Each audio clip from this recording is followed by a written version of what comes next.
Today I want to talk with you about a subject that many people have been talking about for a very long time, and that subject is called success.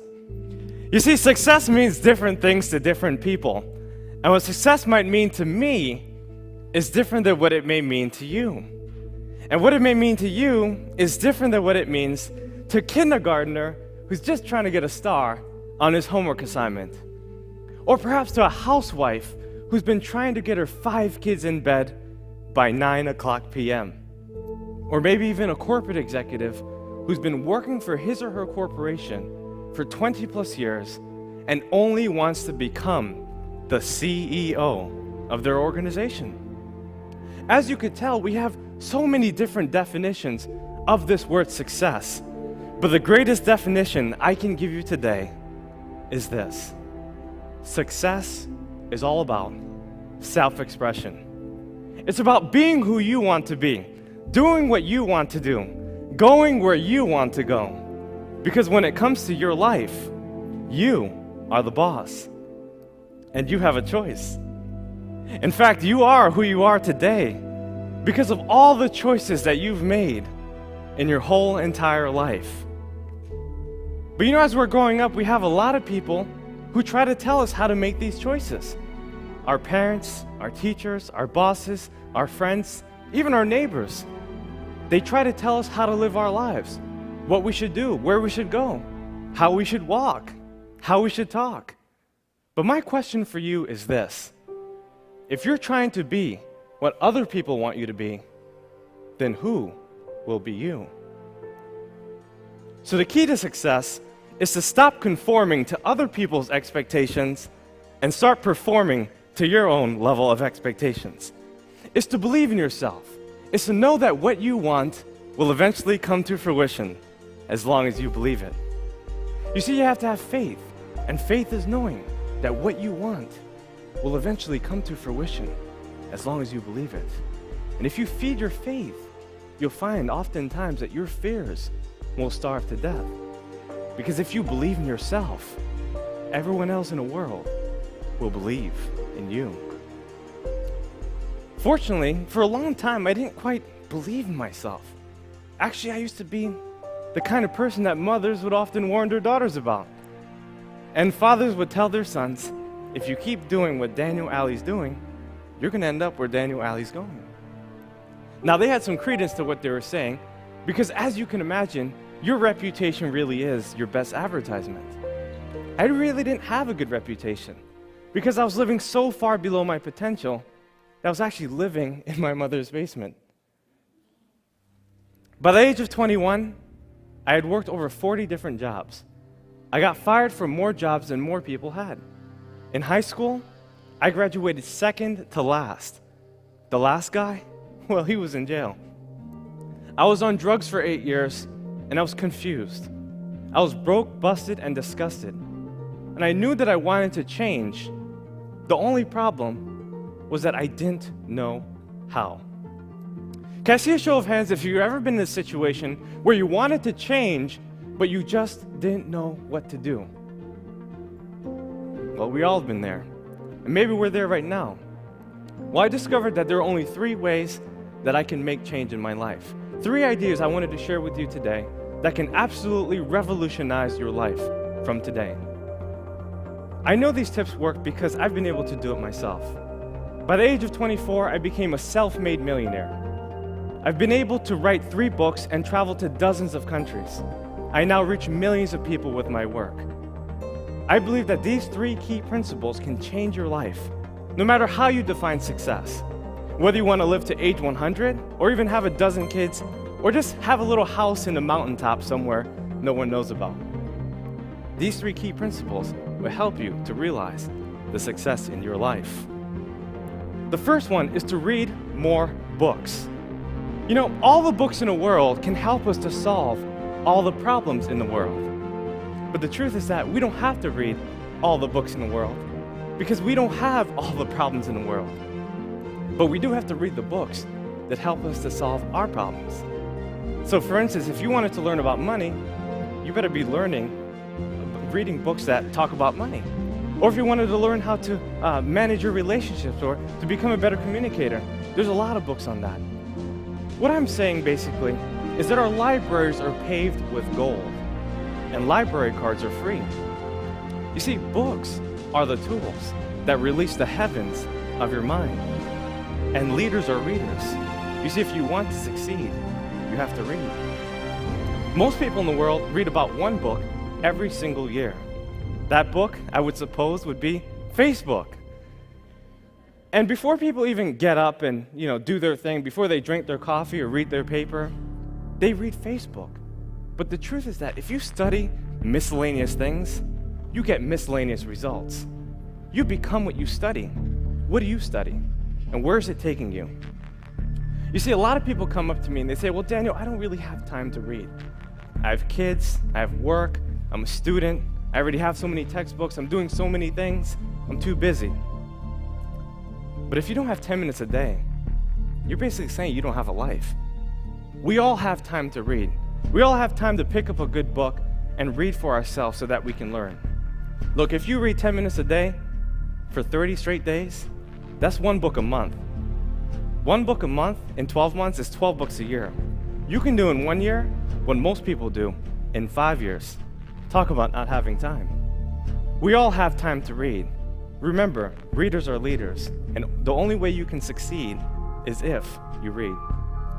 My second suggestion is about getting around the best individuals you can. You see, we're the sum total of the 5 people in which we surround ourselves with the most. We earn the same income, we go the same places, we do the same things, we think the same thoughts. And if you were to look at your 5 closest friends, you've got to ask yourself this one question: who are my leaders and where are they taking me? In other words, are my leaders taking me to the place that I would most likely want to be? You see, if the answer is no, then you need new leaders. You need people who are inspiring, people that can help you, lift you up to the goals that transcend your own possibility and your thinking.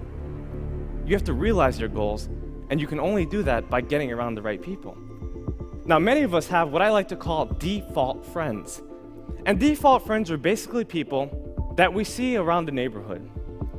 People at the grocery store, the gym, the mall, at church, at work, everywhere we go. These are people that we naturally befriend as we start to gain their trust and acceptance. And what tends to happen is that if you're a highly ambitious person and you have really high goals, a lot of these people can't help you reach your goals. So you have to look outside. You have to search for people. I'll give you an example. I had a friend, his name was John, and he was actually a plumber. And his father and him had a pretty successful business, at least it seemed like it. So I asked John, I want to start a business. What exactly do you think I should do? John pulled me to the corner and he said, Daniel, I don't think you want to start a business. 98% of businesses fail within the first 3 years. Then he proceeded to tell me about all the reasons why I couldn't do it and why it won't work. He told me how it was so hard working over 100 hours a week, how hard it was to manage payroll, and why the recession was holding him back from getting more clients. As he told me this, I became a little discouraged, a little dejected. And I went home and I thought about it. When I got to my journal, I usually reflect, and I wrote down in my journal that 98% of statistics are made up, including that one. You see, you have to realize that no one's opinion of you can become your reality. And in order to change your reality, you have to change your mentality and the people you surround yourself with. You have to get yourself around people who can help you, people that are smarter than you, people who have gone further than you, people that know exactly what you need to do to get to that next level. You see, the truth is that the people that you're looking for are also looking for you, but you have to find them. You see, sometimes we surround ourselves with strangers and family members who tell us what we can't do. They limit us. And a lot of people have the right intentions, but oftentimes they provide the wrong directions. In other words, they want to help us, but they just don't know how. So get yourself around people who can. A lot of people ask me, well, Daniel, how do you find these people? It's easy. If you follow step 1, which is to read more books, you'll find that in the back of the book, there's the About the Author section. And what I used to do is I used to reach out to the authors. Thankfully, we live in a new millennium, which allows us to get on their social media, their websites, and so we can have a conversation with them. We can change by actually understanding what it is that they teach. And if we ask enough questions, we can make great progress in our life. Remember, the people you're looking for are also looking for you. So get yourself around those people. My last and final suggestion is to set higher goals. Because goals make you stretch. They help you to become more of who you are. And in this enormative conformity, so many people don't know how to set goals. They get confused about the process. A lot of people use New Year's resolutions. But the problem with New Year's resolutions is that a person often tries to do too much too fast. So let's say Doug wants to stop smoking. On a December 31st, he says, I'm done. January 1st, I'm clean. Never again. You see, he hasn't created a plan of action to achieve his goals, and therefore it is unreasonable. Bucket list is something else that people do. And usually when someone creates a bucket list, they're giving themselves too much time. There's no urgency, and most of the time, they don't write their goals down. So what do you suggest? Well, I'm glad you asked. What I do suggest is for you to write your goals down. I believe that a dull pencil is better than a sharp mind. And to impress your subconscious mind, you have to write your goals down so that you can hold it steadfastly to who you are.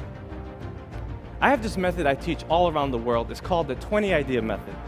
And basically what you do is you select one overarching goal that you would like to accomplish, and then list 20 ideas that corresponds with that particular goal. So let's say, for instance, you wanted to become a better public speaker. What are some things you can do? Well, you could watch TED Talks like you are right now. You could practice your speech. Right? You can look in the mirror to challenge yourself. You could read the dictionary every day. There's so many things you can do. But could I come up with 20 ideas? The answer is yes, I can come up with 100 if I wanted to. Imagine if you did this in every area of your life. Financially, for promotions, for your family, and you wrote your goals down every day. You'd be able to accomplish so many things in your life. You see, we have everything we need in order to succeed, but we have to take the things that we have to get more of the things that we want. From the cars that we drive, to the clothes that we wear, to the food that we eat, and the people that we meet. In this depository of diversity, we have everything we need in order to succeed. But we have to believe. You see, when you believe in yourself, you'll find that everyone else in the world will believe in you. And you also have to think big. When you think big, you'll do big, and you'll win big. Well, big is actually the 3 ideas I wanted to share with you today. B, the books that you read. I, the individuals you meet. And G, the goals that you set for yourself. Books, individuals, and goals. That's all you need to accomplish success. Because when you think big, you'll do big. And you will win big.